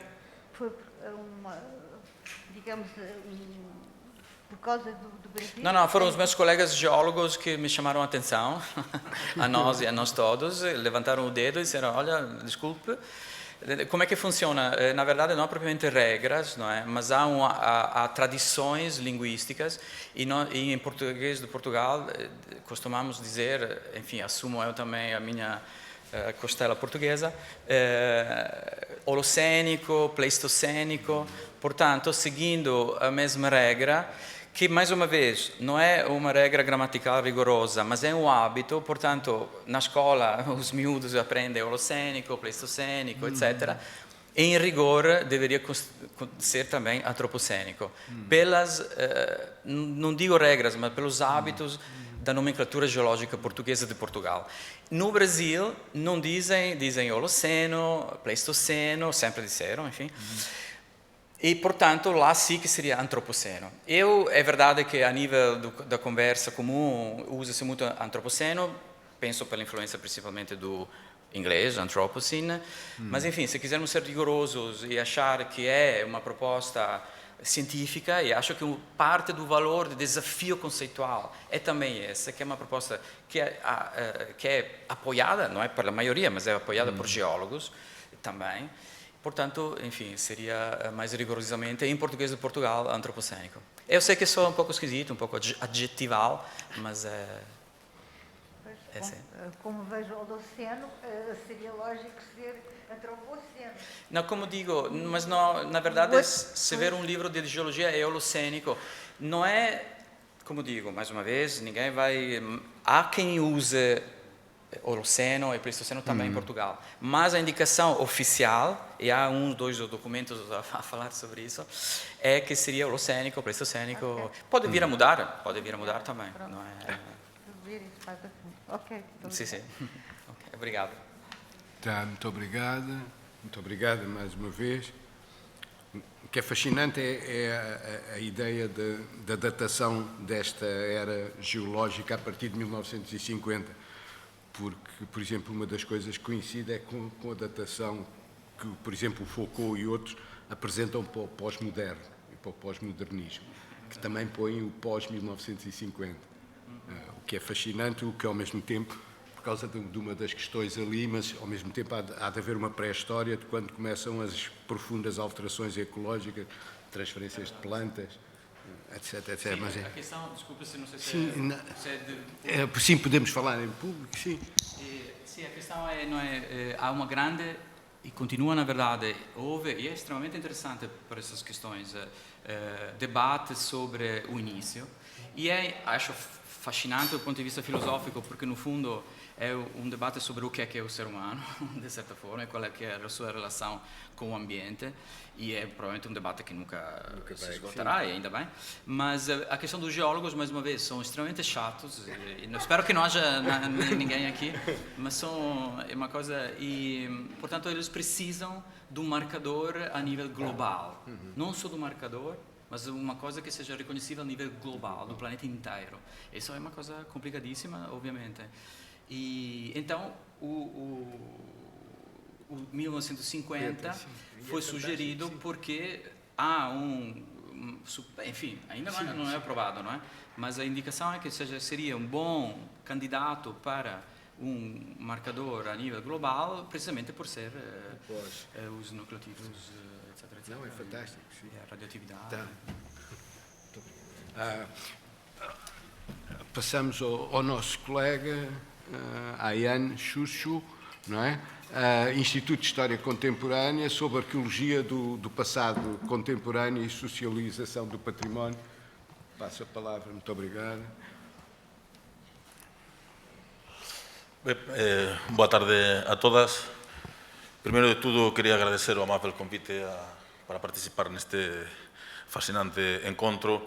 Tamén públicamente queria agradecer a responsável de comunicación do IGAC, a Diana Barbosa, que sempre nos anima a socializar o coñecemento. Pronto, eu son Xurxo Ayaan, son arqueólogo galego. Eu defendí a miña tese de doutoramento no ano 2012 sobre os poboados fortificados de Idade do Ferro na Galiza e no norte de Portugal. Por exemplo, coñecedes todos as Sitanias de Sanfins, de Briteiros. todo o mundo gosta de ser galaico, castrexo, celta, é dizer, é un patrimonio confortável, non? Eu mesmo, desde há anos, a miña equipa estamos a escavar o castro da miña freguesía, no sul da Galiza, e, como estou a dizer, é un patrimonio que todo o mundo gosta dele. Temos o apoio unánime da comunidade local. Mas tamén a miña equipa está a escavar unha casa camponesa que foi escenario dun combate entre a guerrilla antifranquista e a Garda Civil no ano 1949. E aí xa non temos todo o apoio e a unanimidade da comunidade local. Por qué? Porque é un patrimonio traumático, desconfortável. E isto é fundamental, non? É dizer, os arqueólogos e as arqueólogas non traballamos con coleópteros, con bolboretas ou con algoritmos. Traballamos con algo que é moito sensível, que é o patrimonio. O patrimonio é público, non? E aparte é unha construción política, non? Entón, bueno, eu nos últimos 10 anos pasei da idade do ferro á arqueoloxía do pasado contemporáneo, que é un paradigma que algúns colegas como Alfredo González Ruibal e máis eu levamos introducindo na Península Ibérica, na España e en Portugal nos últimos anos, e eu, por iso, son un arqueólogo que traballa nun instituto de historia contemporánea. Estamos a desenvolver este proxecto de arqueoloxía do pasado contemporáneo e socialización do patrimonio. É un estudo en perspectiva comparada das dúas ditaduras ibéricas e nos estamos estudando as materialidades destas dúas ditaduras, mas tamén abordamos a problemática de que facer co legado material do salazarismo e do franquismo nestes dois países. Neste primeiro slide está concentrado todo o aparato metodolóxico que seguimos da arqueoloxía do pasado contemporáneo. Nos empregamos o conceito de cadeia valorativa do patrimonio, que é un conceito que xa foi utilizado por colegas na España como Agustín Azcárate na Universidade do País Vasco, Felipe Criado no Instituto de Ciencias do Patrimonio do CSIC, e consideramos que o patrimonio é unha roda con distintas fases que parte do catálogo, o inventario, a creación do registro arqueolóxico, que a través de procesos de patrimonialización vai acabar converténdose mesmo incluso en lugares de memoria. É dicir, é unha cadeia que vai do catálogo, do inventario, até a, por que non, a mercantilización do propio patrimonio. En esta cadeia é moito importante as fases da diseminación, da socialización, da promoción da cultura científica. Mesmo nos estudamos a propia percepción que as comunidades locais e os públicos en xeral teñen do noso propio relato arqueolóxico, estudamos mesmo esa recepción dos conteúdos ou destes relatos contrahexemónicos que nos estamos desenvolvendo. As nosas excavações están abertas ao público, ao patrimonio público, pero en moitas ocasións é propiedade comunitaria das propias comunidades locais. Investimos moitísimos recursos no que é esta socialización do patrimonio. Mesmo agora a miña equipa está excavando na Galiza nun proxecto que podedes seguir no Facebook de O Preguntoiro. E mesmo o ano pasado, por exemplo, nesta dinámica, organizamos coa Fundación Cruz o primeiro curso de Arqueoloxía do Estado Novo. Houve únicamente 5 inscripcións e eran todas mulleres, que isto é xa bastante importante. O segundo ponto é que os arqueólogos e arqueólogas traballamos con coisas, e as coisas, os obxectos, non son como seres humanos, os seres humanos minten, os obxectos non minten. E isto é moito importante porque podemos elaborar relatos contrahexemónicos que visibilicen aquilo que as ditaduras non querían que se vise. Estamos a falar da represión, estamos a falar, como dicía o Michel Foucault, onde há poder há resistencia, e visibilizar todo aquilo que estas dictaduras non querían. Por exemplo, esta lata de conservas tamén levou a súa propia cadeia valorativa, foi da lata á luta. É dizer, Salazar era neutral na Guerra Civil Española, mas foi o primeiro suministrador, o máis importante destes suministros de guerra, toda a industria conserveira de Setúbal. Temos colegas no IGASE que están a estudar iso. É curioso pensar como esas mulleres que traballaban nas conserveiras, que eran comunistas, paradóxicamente estaban contribuindo ao esforzo de guerra fascista. Houve boicotes tamén por parte das propias operarias, e é curioso como nas trincheiras da Guerra Civil Española, nas frontes de guerra republicanas, encontramos latas de conserva do Brasil, pero nas frontes franquistas, sobre todo, latas de conserva que viñan da Galiza, dos grandes emprendedores, empresarios galegos que apoiaron o golpe de Estado e despois recibiron beneficios durante a ditadura. Esta é unha proba irrefutável do apoio que o Salazar deu, por exemplo, a outra ditadura ibérica. Neste proxecto, e finalmente outro ponto que retomarei no final, é esta importancia tamén da arqueoloxía como unha ferramenta política. Na conferencia inaugural na mañá estabas a dizer que os cientistas, as cientistas, temos que participar nos debates políticos, porque as decisións políticas deben estar asentadas en datos empíricos, en datos objetivos e en datos científicos. E isto nun momento no cal está medrando o neofascismo, o negacionismo, e por iso non podemos ser neutrais neste sentido. Nos creemos nunha arqueoloxía comprometida. Dentro deste proxecto estamos a desenvolver tamén en Barrancos, a profesora Dulce Simóns e máis eu. É curioso porque a FST, que está moi ben, que finance proxectos de investigación sobre o Holocausto e sobre outras realidades traumáticas no continente, mas temos que saber que tamén aquí na Península Ibérica temos coisas como os campos de refugiados dos republicanos españois en Barrancos, nesta área do Alentejo. Temos colegas que están a traballar, por exemplo, colegas arqueólogos como Yanis Jamilakis, que están a traballar cos campos de refugiados en Lesbos, no Mar Exeo, o Randy Maguire, que está a traballar no deserto de Sonora, coa xente que tenta cruzar o muro de Trump, e dizer, esta arqueoloxía dos campos de refugiados e dos campos de concentración, na Alemanha, moitas equipas que están a traballar en Sobibor, en Chelmo, en distintos campos de concentración, pois para nós é fundamental desenvolver este traballo aquí. Este é un pequeno depósito de agua para o gado, no latifundio da Ardade da Coitadiña, e ca máis de 1000 persoas civis, homes, mulleres e crianzas, estiveron en condicións infrahumanas durante prácticamente 20 días, en setembro, outubro de 1936, até que foron evacuados por Lisboa até Tarragona. É unha das páxinas máis gloriosas do exército portugués, no caso do Tenente Seixas famoso, que permitiu, contra as ordenes de Salazar, establecer cá a esta xente. Realmente un vacío arqueolóxico, é moito complexo encontrar evidencias destes refugiados, máis 1000 persoas durante 20 días deixan tamén rastro arqueolóxico. Para nós é realmente todo un exercicio, un desafío arqueolóxico, e o que queremos tamén é elaborar un relato no cual esas mulleres que cuidaron desas crianzas a 40 graus de temperatura baixo as asiñeiras e baixo as oliveiras e que están fora do discurso a día de hoxe, recuperar toda esta historia heroica. E como sempre ten que ter unha vertente de investigación aplicada. O goberno portugués quere declarar estes campos monumentos nacionais, non? Ou quería, non o sei, pero no futuro cercano nos o que temos que alicerçar esa proposta desde o punto de vista da materialidade. Outra liña de traballo, vou moi rápido, estamos a elaborar un censo tamén dos combatentes antifascistas portugueses que combatiron no exército popular da República Española. É complexo porque os apelidos moitas veces están castelanizados. É unha pesquisa que estamos a facer con Xavier Herrero. De facto, na semana próxima impartiremos unha palestra no Colexio Almada Negreiros.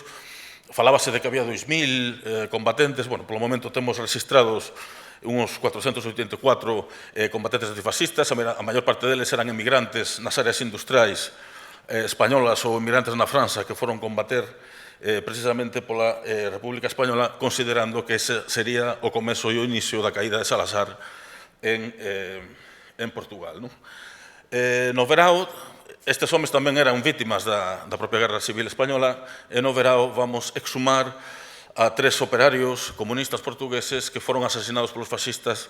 Estaban construindo o camiño de ferro no sul da Galiza e foron asasinados en agosto do ano 36 por fascistas. Os nomes destes operarios portugueses, Antonio Ribeiro, José María Sena e Ramiro, só coñecemos o nome, pois están estrados como caens nunha vala común no sul da Galiza. É dizer, a arqueoloxía ten que estar, sobre todo, con os dereitos humanos. Tamén traballamos o contexto do posguerra, a famosa Guerra do Cambedo, o 19 de decembro de 1946, houve un ataque combinado entre forzas militares españolas, que foi unha incursión militar estranxeira en Portugal, a Guardia Civil e as forzas militares portuguesas chegaron a bombardear unha casa, a casa de Dona Albertina, que é o símbolo do noso proxecto.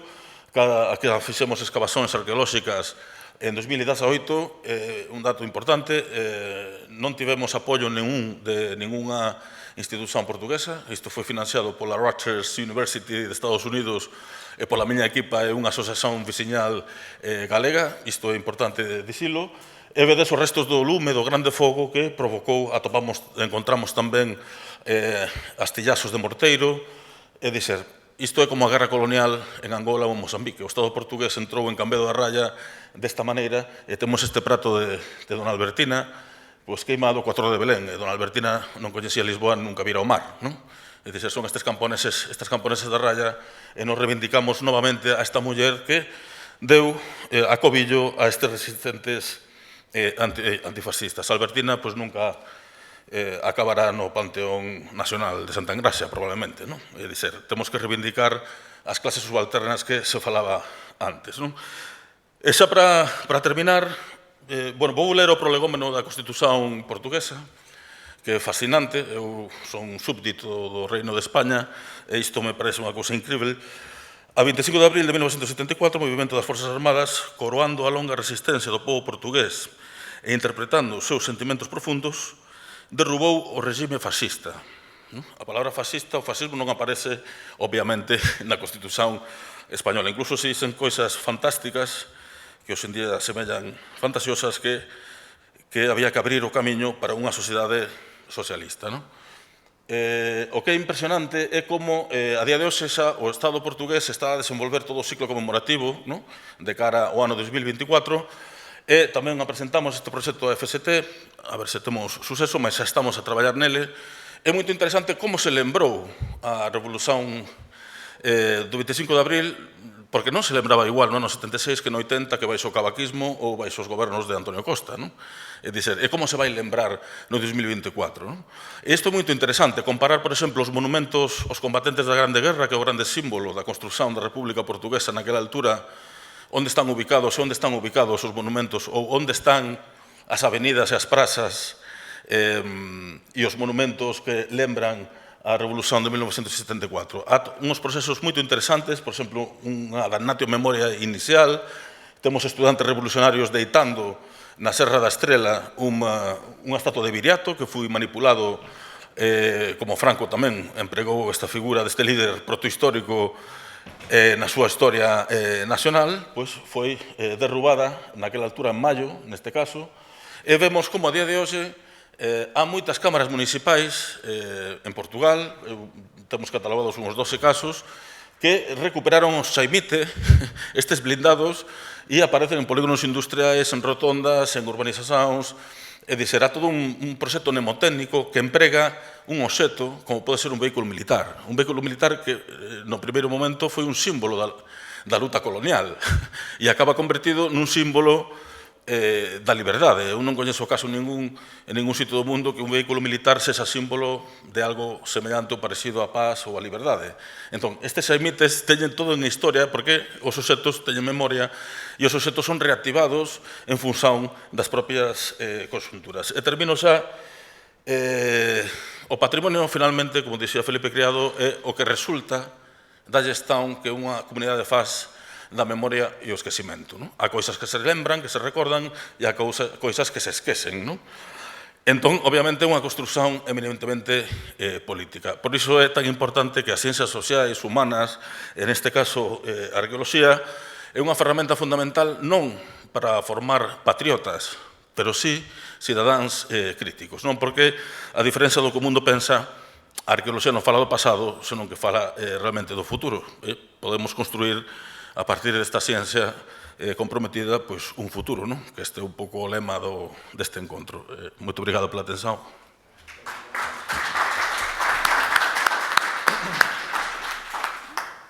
Questões? Chama a atenção para o tempo, estamos já a pisar o...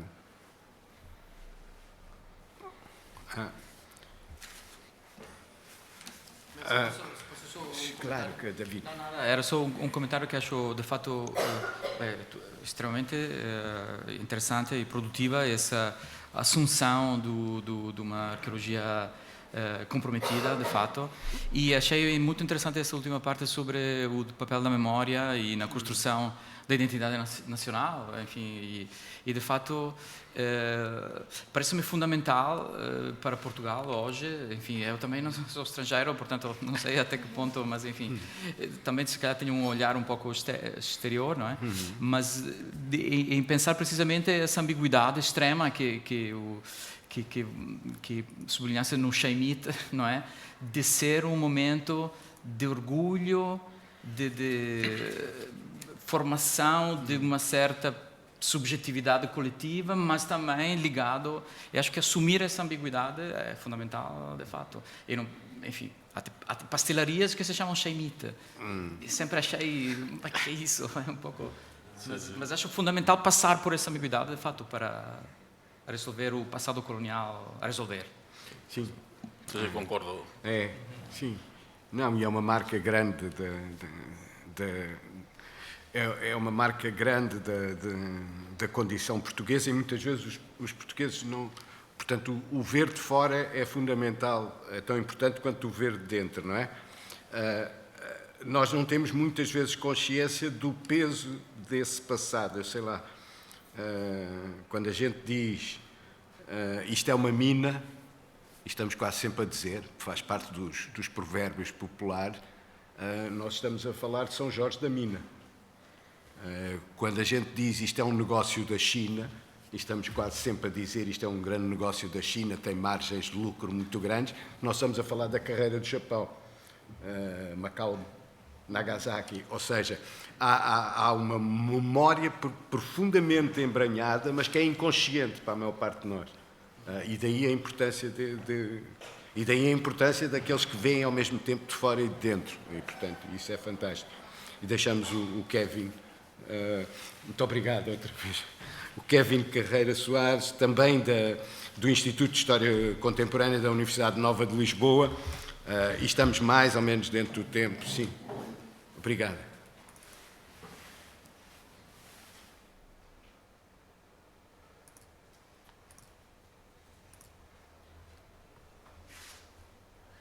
Ora bem, eu saúdo o Sr. Professor Luís Filipe Barreto, que é sempre bom ver, saúdo os colegas que estão na mesa e os colegas da plateia, o público, portanto. Eu vou ser rápido porque sei que estamos todos cansados já.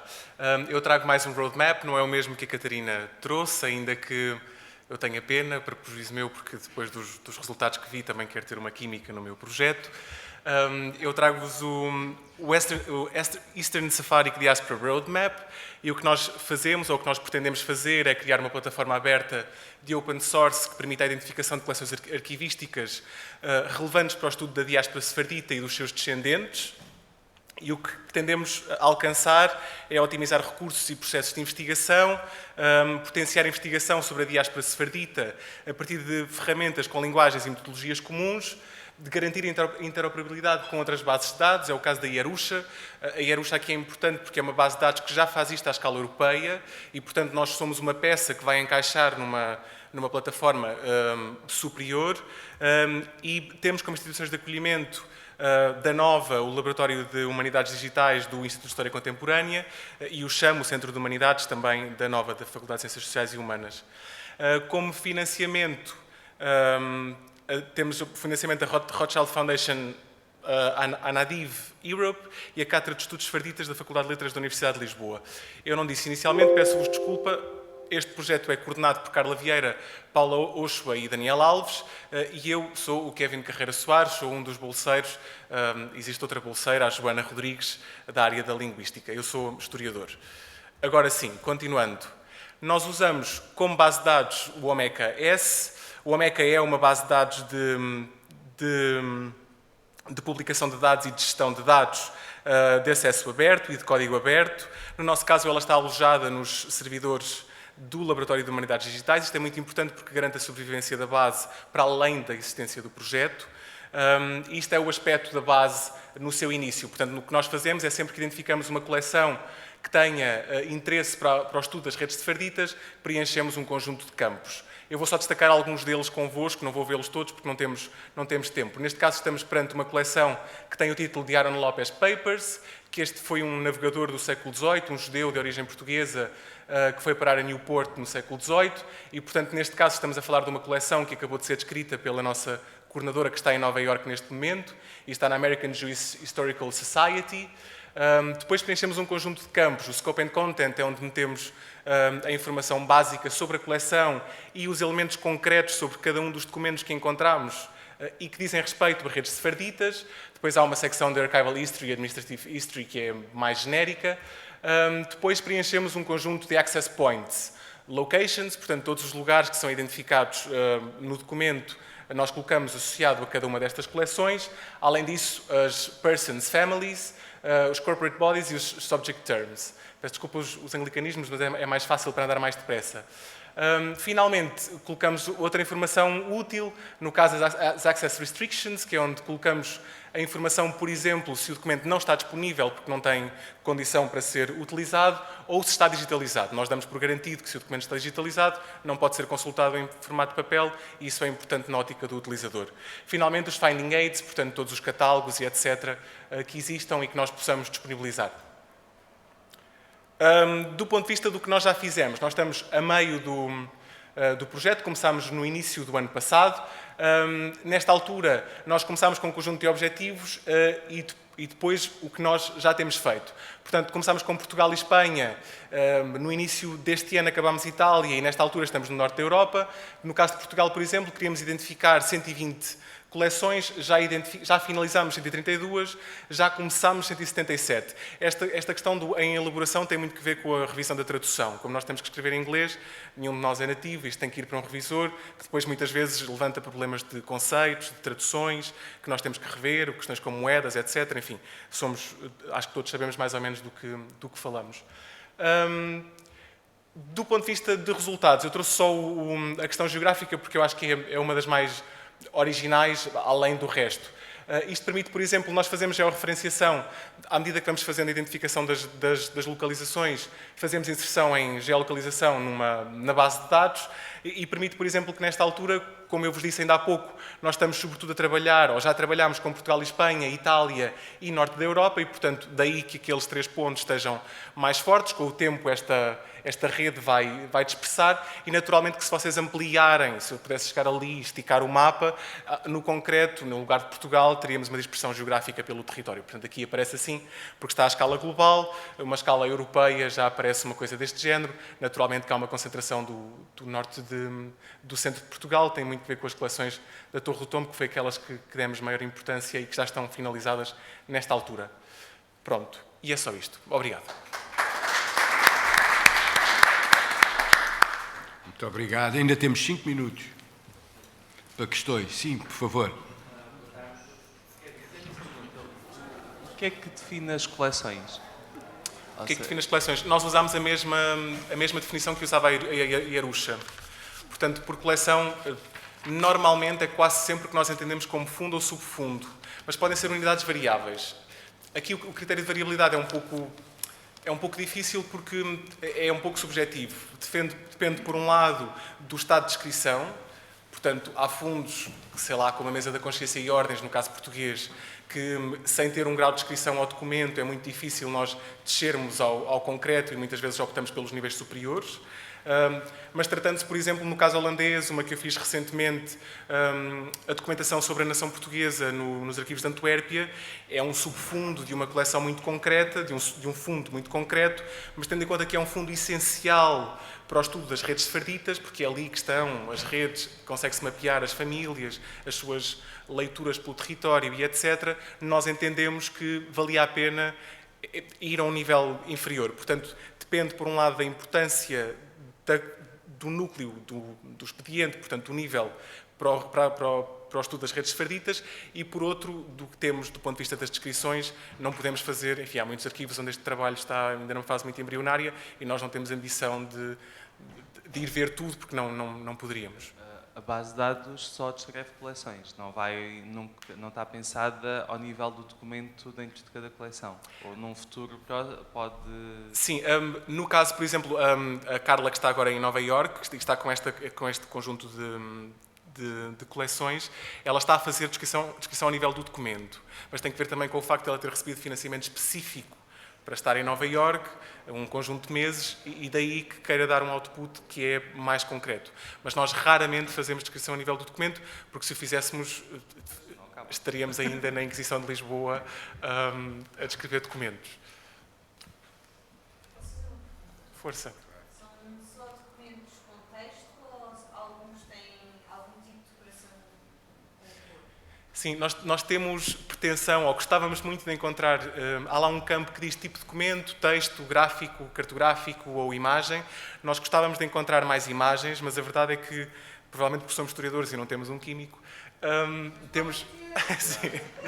Não, estava... Sim.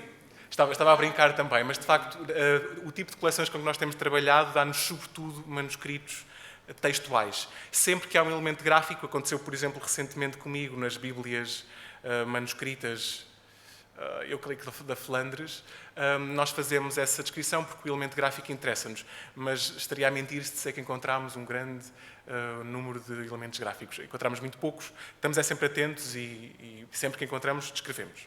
Obrigado. Se não há mais questões, antes de mais nada, queria agradecer, evidentemente, as intervenções que eu acho que foram excelentes de todos os colegas, agradecer ao público que esteve connosco e, só para confirmar, acho que o mais fantástico disto é exatamente as portas que se abrem em termos de diálogos, cruzamentos, por um lado entre as instituições, entre os colegas e, por outro lado, mesmo no acompanhamento. Muito obrigado a todos. Tá? Muito obrigado.